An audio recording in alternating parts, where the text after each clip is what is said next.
You know, I've never had homemade mofongo before. I've had mofongo when I've gone to like a restaurant, but never tried it homemade. And it's always good to have a homemade meal. Yeah, we work where, you know, especially when you're on the road, you know.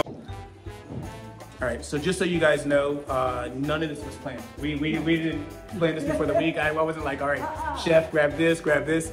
This literally just happened today. Yes. And this is the power of staying in a hostel, because, you know, we are a family. Yes. We all we got, you know. Yeah, when we go out, there's some people going out tonight as a group. When they go out, they're a pack of 15. Absolutely. So things are less likely to happen to you. They're not going to walk up to a group as opposed to you walking by yourself. Yes. And a lot of people are traveling by themselves. So this is why I encourage you guys to stay in hostels. I say this in so many different videos, just to go out and just try something new. I mean, this, as you can see, this hostel is very clean, very nice, and it's spacious. Everyone has a space where they can kind of just go, like even as we are right now, we are in our own space. And if you just go up to the like 5 floors up, there's a whole party going on. But this is one of the great things that I like I said, I like a lot of hostels. It's cheap. Well, that way you can use your money to go do other excursions, events, and this hostel has a lot of events every day. I mean, from sunrise. If you want to wake up and do a community yoga with the yogis and bring your mat, you can do that. If you're ready to go on a walking tour between, you know, midday, you can go do that. At the end of the night, they have a happy hour, boom. And then even at late night, if you want to go up and create your own party with the friends that you made amongst the day, all that can be done within today. And then this is basically how we made this video. We met a couple days ago, broke bread, you know, and like I said, just, you know, when I find other travelers or people who go by themselves, we tend to gravitate towards each other. Yes, you know, it's automatic. There's something in here. That electricity, absolutely. It's just that electricity. It's those ions and neutrons and protons. Yeah, and what better way to bring people together than food? Because we all like to eat food, absolutely. Right? Absolutely. In our group, we had people from Denmark. We had people also from the States. We had people from France. So basically, it was United Nations. It really was. So maybe at the collective mix. Yes, all right. So maybe at the next White House dinner, you know, I mean, since I live in DC, I can make some connections, and maybe you might you might be serving amongst the UN or the Prime Minister, all the people over there. Chicken mofongo, pechuga to be exact. Chicken mofongo. Okay, all right. Yes. Now, for those who don't know what mofongo is, can you explain and tell us just? Absolutely. So mofongo is the green big bananas, right? Okay. They call them plantones, they call them grande plátanos, however. And they have to be green. That's the only way you can make mofongo. They have to be green. And then also what you do is you fry them, you peel them, cut them up nice, you know, nice sized chunks. Fry them till they're nice and golden brown. You put butter inside of the piñon, or if you just have a bowl. If you don't have a piñon, that's like what you mash up, you know, everything together, all the ingredients. That's a Mexican staple, and as well as Puerto Rico, that's like it's a tool. You can look it up and you'll see exactly what it looks like. So yeah, I put in the garlic, the butter, and then chicharrones. You know, the crispy chicharrones, crunch it all together, put some salt and pepper, and then mash it all together. It's like a pork rind, I guess they would say back in the States, yes. Yeah, okay. That's the best way to look at it. Now, exactly how to cut a plantain, okay? Because everybody is not familiar with it. So the first thing you want to do, you want to cut the stem, just like that, okay? Then you want to go, you see where all the ridges are, all the lines are? You just need to go just like 1, 2, 3, right? Then you just peel away, okay? Sometimes it's better, sometimes it's, you know, as long as you're pulling it. It's like different kinds of bananas. Exactly, yeah. So these are plantains. Yeah, these are the green. They're always green. They're always green. Yeah. You want them green. Whenever you're making mofongo, you want them to be green. They're like more snappy. Yeah, and they're more nutrients. And it just, that's what a mofongo dish is made of. Okay. You read anything about Puerto Rican mofongo? Yeah, and anything actually you want to know. Sweet also? No, they're not. These aren't sweet. Yeah, no, like less sweet than less sweet than the yellow and the brown. Exactly. So yeah, so you just want to peel it, you know, peel it accordingly. You know. Once all the green is gone, to chop. Just like this. Just like this. Just like this.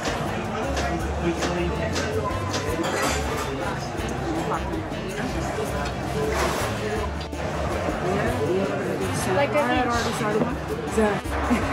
Yeah. So I had already started this one, but I wanted to show you guys exactly how, you know. So use that. What kind of oil is it?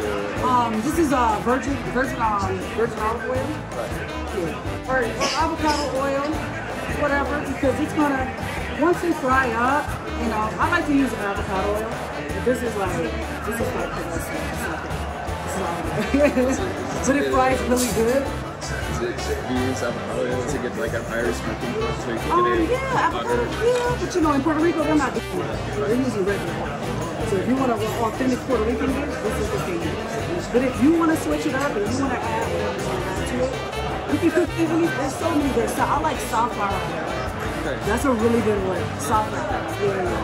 Yeah. So yeah, we want to get as much as grain off as possible. Chop.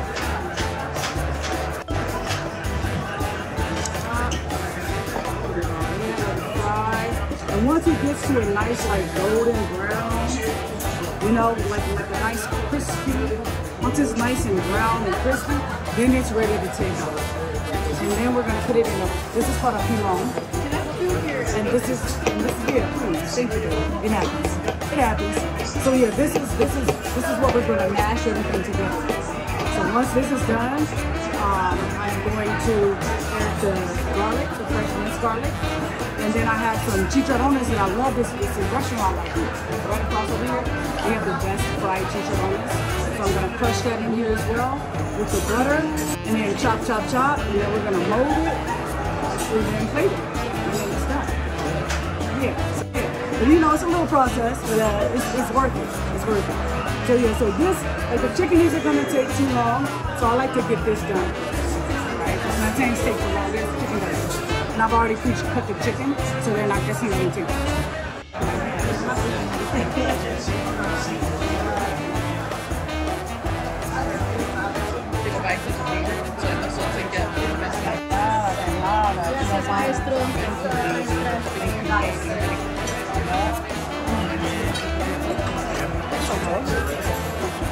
You already didn't agree with that.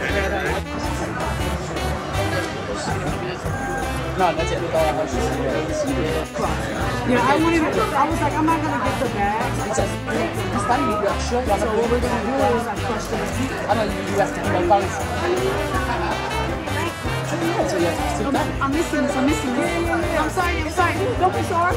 You're here. That's all I know. So you just That's started crushing that up. Yeah, that's what you got on. Yeah. So we started crushing that up. Okay, the chicken going out because this is about so then we just once this is out, then I'm gonna sprinkle it with the salt on top and then get some mashed. And then what did you marinate this in? Paprika, lime juice, and salt and pepper. Okay. Very simple. Okay, very simple. And I'll let that marinate for about an hour. Yes, like a red canton. Did you see? Like Captain? No? I don't know. And then we're gonna mash it. Salt and pepper.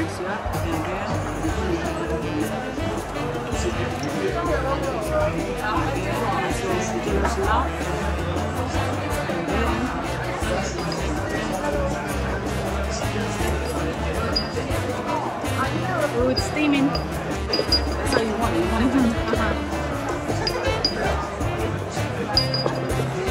This isn't like the one in Puerto Rico. This is like not the one, but this is gonna be the one today.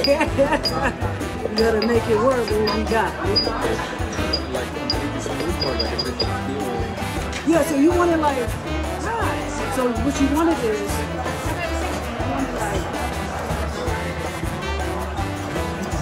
so what I'm gonna do is,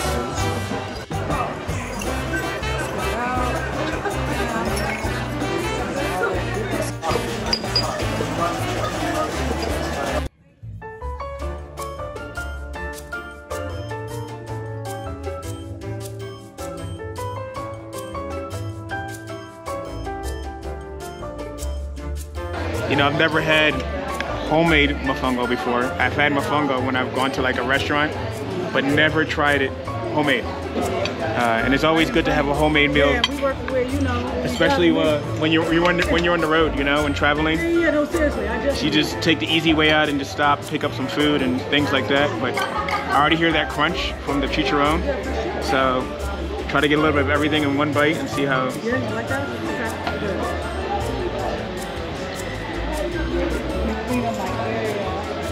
It's good. Like the chicken is nice, it's marinated. It's soft from the base of the mofongo over there. You have the avocado, the onions, and then the crispiness of the chicharron. So it's like a explosion of flavors. Everything is all like blended together very well. I like it. Bon appetit, chef. Was it hard for you to find these ingredients in being in Mexico, or what would you say? Not at all. Everything was readily available, like all around downtown Mexico. I went to a wonderful market to get the plantones, to get the green plantains, and you know, everything was right here. The chicharrones is right next door. They make them fresh, so you know, I was like, okay, let me get the freshest, you know, chicharrones here, and everything else is right here. It's right here. Okay, so the base of the dish is the plantones or the plantains. Yes. And so that's going to be like, I guess, the mold of it, so to speak. All right. Absolutely. And then we kind of just build around it. So there's different types of mofongo, I guess, right? Yes, there is. There's steak, there's camarones, which is shrimp, you know, there's chicken, and those are the ones that I know of. And then there's cerdo, which is pork. Okay. So those are the 4 different mofongos that I know of, and they're all amazing. Right. You can't go wrong with either one of them. It all depends on what you like. But yeah, it's amazing to add that addition to the mofongo. It just gives it some girth, and it just gives it that explosiveness. You know what I'm saying? Which makes the mofongo even greater. So today we're eating a chicken version. Is that correct? Yes. Yep. All right. The chicken version, which in Puerto Rican or in Mexican means pechuga. Okay. Okay. So that's the version that we're eating today, and then you know, accompanied with side salad with tomato and red onion, as well as ketchup mayo, which is ketchup and mayonnaise combination, and that's the salad dressing that they use. Also, we're going to use that on the mofongo too? Absolutely, Okay. on the mofongo. Okay. All right. Yeah. Now, so we've had some people here that, no, we're in a hostel, okay? So for those of you guys don't know, we're staying in Casa Pepe Hostel, and most people are afraid to come stay in hostels, right? Right. They're thinking about like the movie, right? And normally when I get that question, it's mainly people from the States that are like, oh my gosh, I would never stay in a hostel. You're staying with random people you don't know. You're traveling by yourself. For you traveling by yourself, like how do you feel about, like, you know, I'm pretty sure people told you, 1, you're coming by yourself, and then 2, you're coming to Mexico of all places, right? They're like, oh my gosh, you know, danger alert, so many red flags over there. You know what? Check in every 5 minutes or something like that, right? I ain't hear none of that, because I don't deal with people that are living in fear. Correct. You know, I live my life free. You know, I'm an expat. I lived in Puerto Rico for 6 years by myself. So this was just like, this was a catapult. Puerto Rico actually catapulted me to come to Mexico. And I'm from California. So it's like, why not? I'm right around the corner from my home. So I'm a lot closer than I was in Puerto Rico. Puerto Rico was like a 9 to 12 hour flight. So that was a lot. That experience out there was a lot more different, especially with the hurricane season and electricity going out and so forth and so on, not being able to cook sometimes. So I really learned how to survive out there, you know, when it came down to it. So it prepared me for a lot of things in life. So I'm grateful to be here in Mexico City. Mexico City has been great to me. I've been here for almost 2 months by myself, and I'm thriving. I'm doing what I love to do, which is cook. That's great to hear. One thing I love about traveling, especially when we're coming outside of the U.S., it's sometimes hard to find. When they say organic, right? Yeah. You go to another country, organic is just the natural food that you just find and things like that. Right. So, and being from the States, you know how most majority of our food is processed. It's kind of, or it's expensive to get the highest quality of just the basic things. Yeah. Or fast food is cheaper than, you know, the food that we should be eating, you know what I mean? Exactly. Or there's regulations on things like, you know, that when you come to other countries, you know what I mean? You can't have these processed things, or some of these things are limited. So it's great to travel to another country and experience something like that. So since you've been in Mexico, what are some of the things that you think you've seen that have that are like some of your favorites? Because the majority of our fruits and vegetables do come from Mexico. Yeah. But however, by the time they reach us, they're probably sprayed with, you know, pesticides and things like that. But I mean, you're getting the. Oh yeah, no, we're getting the real deal out of it.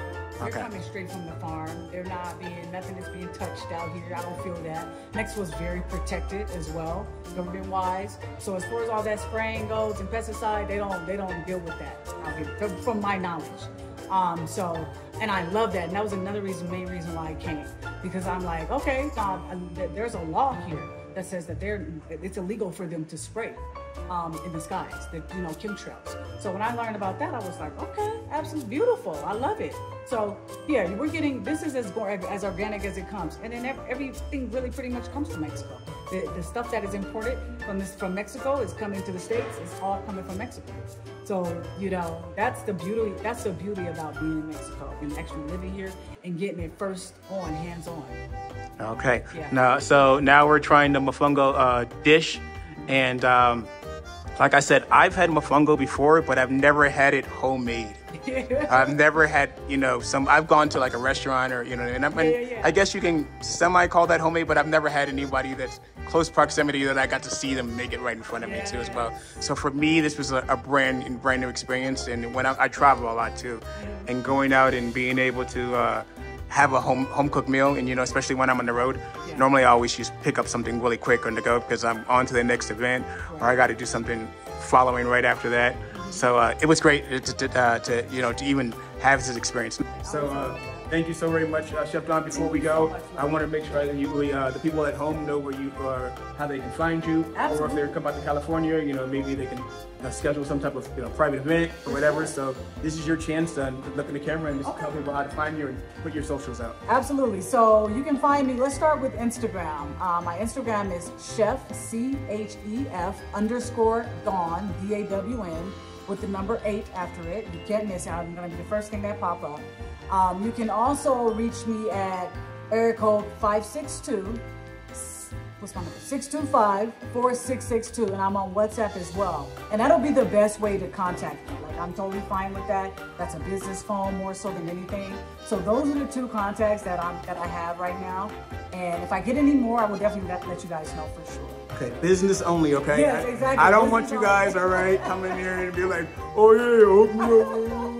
All right, you know who you are, all right? In the comments, okay? Let's be professional, all right? We're about bringing people together. We're about breaking bread, literally breaking bread, and having food together amongst each other. And this is the whole message that we try to send out, So thank you again. Thank you. Oh my God, I love you. Thank you so much, brother. And I tell people this, and I say every time I meet someone, we may never see each other again, right? Yeah, okay. But there's one thing that in this, maybe this life or the next. Yeah. But people will remember that the fact that, hey, I came to Mexico. Yes. I had a Puerto Rican dish. Yeah. And I vibed with. And that was my love, and that was my love language too. So so you guys, you know what I mean. This is why I encourage you to travel. Make sure you go out and live life. Stop being scared, man, because we don't have that much time left in this world. None of us do. None of us are getting any younger. You gotta live now. Gotta live, all right? Live for today, not for tomorrow. All right, guys. Peace. See you. Peace. Bye. Bye.